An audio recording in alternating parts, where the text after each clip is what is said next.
जय माता दी। अभी मैं 9वां अध्याय पढ़ने जा रही हूँ, निशुभ वध। मैं अर्धनारीश्वर के श्री विरंघन की निरंतर शरण लेता हूँ। उनका वर्ण वधु पुष्प और वधु सुवर्ण के समान रक्त पीड़ित मिश्रता है। वह अपनी भुजाओं में सुंदर अक्षमाला, पास, खंडक और वरण मुद्रा धारण करता है। अर्धचंद्र का उनका आभूषण है तथा 3 नेत्रों के सुशोभित हैं।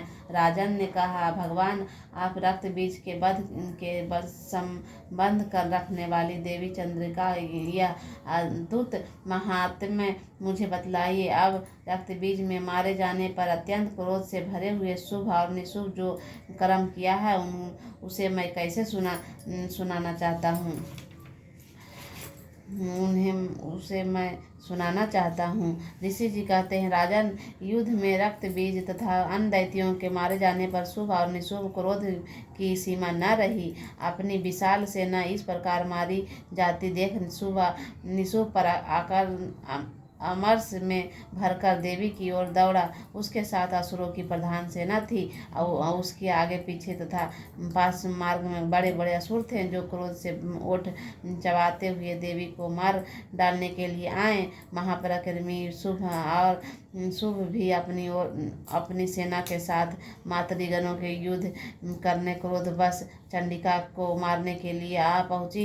तब देवी ने साथ शुभ और निशुभ और संहार छिड़ गया। वे दोनों दैत्य मेघों की भांति बाणों की भयंकर वृष्टि कर रहे थे। उन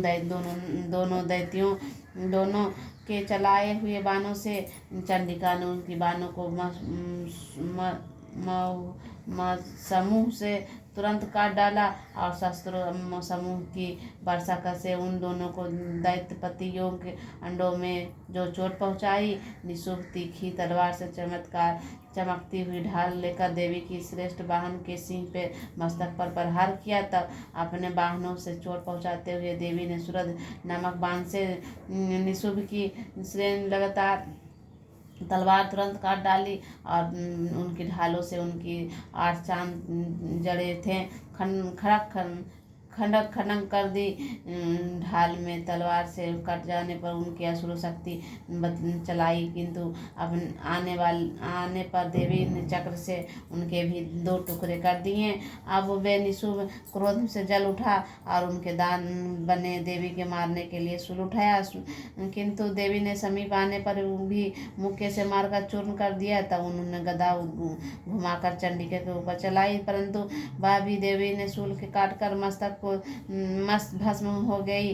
तदंतर दैत्य निशुभ में भरसा हाथ में लेकर आते ही देखा देवी ने बाणु समूहों में घायल धरती पर सुला दिया। उन भयंकर पराक्रमी भाई निशुभ धराशायी हो गए जाने पर शुभ के बड़ा क्रोध आया और अंबिका का वध करने के लिए आगे बढ़ा। रथ पर बैठे बैठे उन उत्तम आयु गुंधों से सुधोषी अपनी बड़ी बड़ी 8 अनुपम भुजाओं से मुचुर 8 आकाश को ढककर बद आयुध शोभा पाने लगी। उसे आते देख देवी ने सनक बनाया और धनुष की पराग से वे अत्यंत दुष्कर्म शब्द किए। साथ ही अपने घंटे से शब्द से तो दैत्य सैनिकों से तेज नष्ट करने वाले था संपूर्ण दिशाओं में व्याख्यात कर लिए।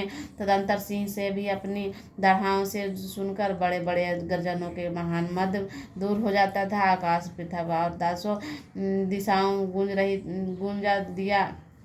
फिर काली ने आकाश में उछलकर अपने दोनों हाथों से पृथ्वी पर आघात किया। उसने ऐसा भयंकर शब्द हुआ जिससे पहले की भांति शब्द शांत हो गया। अत्यंत शिवदूती दैत्यों के लिए मंडल जनक अट्ठास किया। इस शब्दों से सुनकर समस्त असुर थरथरा उठे, किंतु शुभ के बड़ा क्रोध आया। उस समय देवी ने शुभ को लक्ष्य करते हुए और द्वारों खड़ा रह गया। खड़ा खड़ा। तभी आकाश में खड़े हुए देवता बोले, जय हो जय हो। सूर्य के वहाँ ज्वाला से युक्त अत्यंत भयंकर शक्ति चलाई। अग्निमय पर्वत ने समान आती हुई दूसरे शक्तियों को देवी भरे लूटे के से दूर हटा। उस समय सुबह सिंहासन से तीनों लोगों गूंज रहे थे, तो राजा उसी परिस्थान पर वज्रपात के समान भयानक शब्द हुआ जिससे अन्य सब शब्दों जीत लिया। शुभ ने चलाते हुए बाणों से देवी से चलाए हुए बाणों को शुभ ने अपने भयंकर बाणों द्वारा सैकड़ों हजारों टुकड़े कर दिए। तब क्रोध में भरी चंडिका शुभ को शूल से मारा, उसके घात से मूर्छित होकर पृथ्वी पर गिर पड़ा। इतने में ही निशुभ भी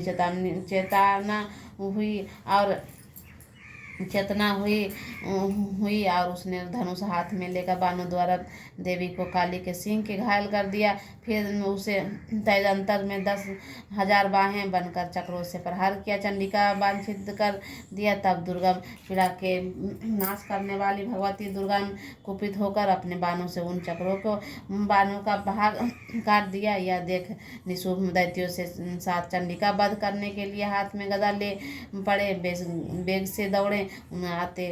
उसके बातें से चंडिका तीखी धार वाली तलवारों उनकी गदा के शीघ्र ही काट डाला। तब उन्होंने शूल के हाथों में ले लिया। देवताओं ने पीड़ा देने वाली निशुभ शूल हाथ में लिए, तो आते ही देख चंडिका बेग से चलाए हुए त्रिशूल के उनकी छाती छेद दी। शूल से विच्छेद होने के बाद उसने छाती से एक दूसरा विकराल महादैत्य उत्पन्न पुरुष खड़ा हो गया। उसी के निकलते ही पुरुष की उस बात सुनकर देवी उठकर हंस पड़ी और खड़े उन्होंने उनका मस्तक काट दिया। फिर से वह पृथ्वी पर गिर पड़ा।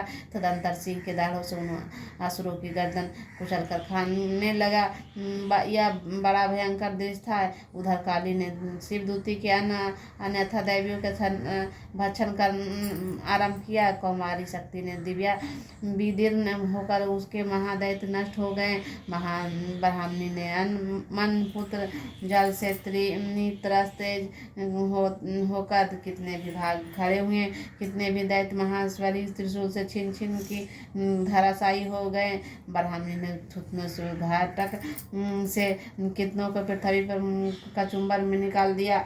वैष्णवी भी उसे चक्र से दानवे को टुकड़े टुकड़े कर डाले। इंद्री ने हाथों से छूटे हुए वज्र के भी कितने के प्राणों से हाथ धो बैठे। कुछ असुर नष्ट हो गए, कुछ उनको महायुद्ध में भाग खड़े हुए। इतने में ही काली शिवदूती तथा सिंह पर ग्रास बन बैठे। इस प्रकार श्री मार्कंडेय जी की सार्वजनिक मंदन कथा के अत्यंत देव महाकर्म शुभ और निशुभ वध नामक 9वां अध्याय पूरा हुआ। जय माता।